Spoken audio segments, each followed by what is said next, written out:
Bom, galera, estamos aqui para ensinar a vocês como dar checkmate com torres. Com uma torre, não é?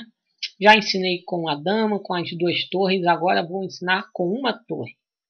Só para começo de conversa. Não é possível dar checkmate apenas com um bispo. Um bispo só no tabuleiro e 2 reis. Não é possível dar checkmate com apenas um cavalo. É possível dar checkmate com 2 bispos, mas não é possível dar checkmate com 2 cavalos. É considerado empate. Tá? Existem casos em que você tem um cavalo e se o adversário tiver um peão, o peão dele ajuda você a dar checkmate com apenas um cavalo, mas é um caso específico e de nível avançado, não é pra gente agora. E é possível dar mate com cavalo e bispo. Tá? Mas é um mate mais avançado e nós também não vamos ver agora.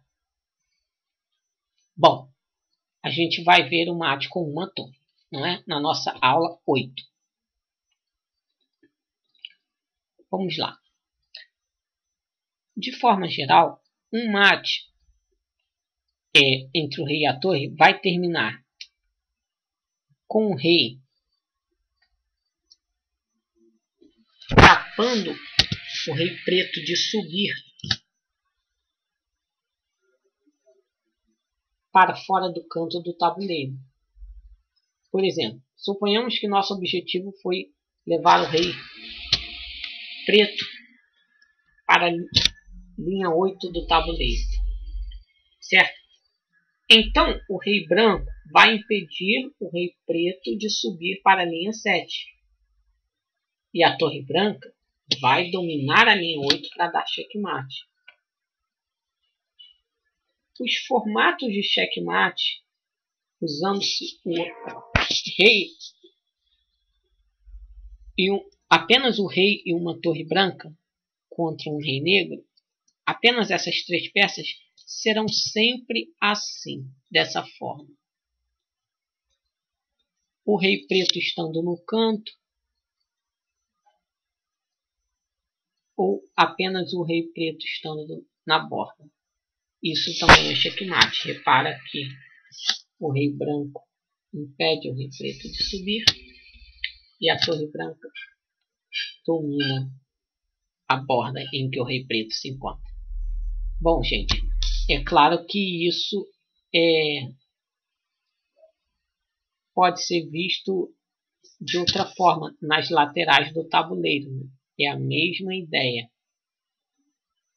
Correto? Aqui eu apresento aqui. E aqui eu apresento aqui.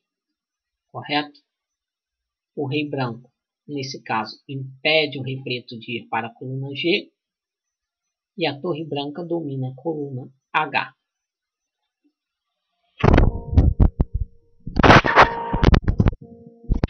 Aí. Então, vamos montar esse esquema. Como funciona?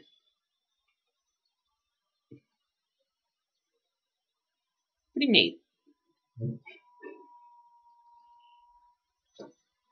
pretas jogam atacando a torre. Eu coloquei uma posição aleatória para a gente. Bom, aqui nesse caso, a torre branca pode se afastar do rei completamente. Aqui a torre branca impede que o rei passe da coluna D para a coluna C. Bom, o rei preto vai ficar se movendo, o rei branco vai para cima. Agora repare as casas em volta do rei que as brancas controlam. Então, o rei preto só pode ficar vagando para essas 3 casas vermelhas, sem passar para a coluna D, como a gente viu antes. O rei preto joga e o rei branco vai para cima. Continue reparando as casas que as brancas controlam. O rei preto joga, certo? Bom, quando o rei preto se afasta da casa D5, a torre branca pode dar cheque em D5. Por que esse cheque é útil? Porque o rei branco impede que o rei preto desça para a linha 4, certo? O rei branco impede isso. Bom, e se a torre branca der um cheque na linha 5, o rei preto vai ser obrigado a descer para a linha 6. Veja, cheque. O rei preto desce atacando a torre, o rei branco desce, sobe defendendo a torre, né? O rei preto se afasta e a torre branca delimita a área em que o rei pode controlar. Se o rei preto se afasta, a torre branca pode ainda delimitar mais a área que o rei preto pode controlar. Certo? O rei preto se move. O rei branco vai para cima. Sempre na ideia de encurralar. O rei preto volta. Agora, como eu já tenho essa área dentro da qual eu estou prendendo o rei preto, eu não vou dar cheque no rei preto. Senão, ele invade a borda da área. Certo? O rei está na borda da área dentro da qual eu estava o prendendo. Então, não vou dar cheque com a torre. Eu vou mover o rei primeiro. Se o rei preto descer, eu desço com o rei branco. Eu aproximo o rei branco. E o rei preto vai ficar preso na coluna H. Certo? E se o rei preto se afastar, aí basta que eu dê um cheque com a torre branca e você pode analisar que o rei branco o rei preto não tem para onde ir senão uma dessas casas vermelhas, que é justamente casas de canto do tabuleiro, que é justamente o nosso objetivo, levar o rei para um canto do tabuleiro. Bom, suponhamos que o rei desça atacando a torre branca. O rei branco protege a torre, certo? Bom, o rei preto agora tem que se afastar, única, né? E aqui tem um checkmate em 3 lances. Como funciona isso? Nós podemos muito bem construir esse tipo de checkmate aqui, ó, nessa posição. Repare bem, eu vou voltar para essa posição, mas antes eu vou te mostrar como que vai ficar o tipo de checkmate. Exatamente como eu mostrei no início.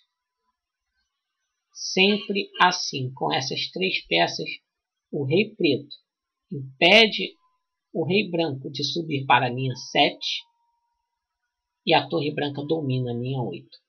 Certo? Nós temos a posição assim.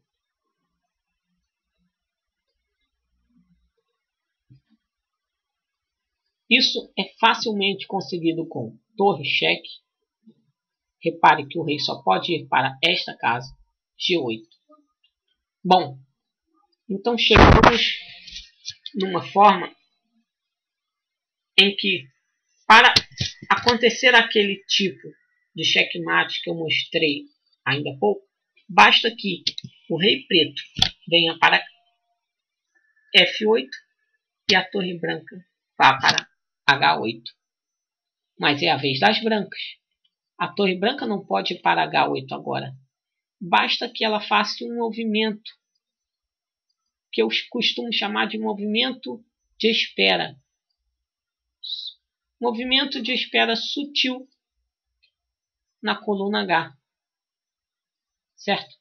Então o rei preto está totalmente cercado nessas casas em vermelho, ele é obrigado a ir para a casa de nosso objetivo. Agora que o rei ficou em oposição a outro, divididos por uma casa de número ímpar, isso é o que a gente chama de rei em oposição, certo? Quando o rei está de frente para o outro, em casas de mesma cor, ou seja, separados por uma casa, um número de casa de número ímpar. O rei está em oposição ao outro. Basta eu descer com a torre e dar checkmate. Então, galera, existem várias formas de levar o rei para o canto do tabuleiro, mas tudo é na ideia geral de encurralar, em uma coordenação entre o rei e a torre. Até a nossa próxima aula com um lindo exemplo de xadrez que eu reservei para vocês.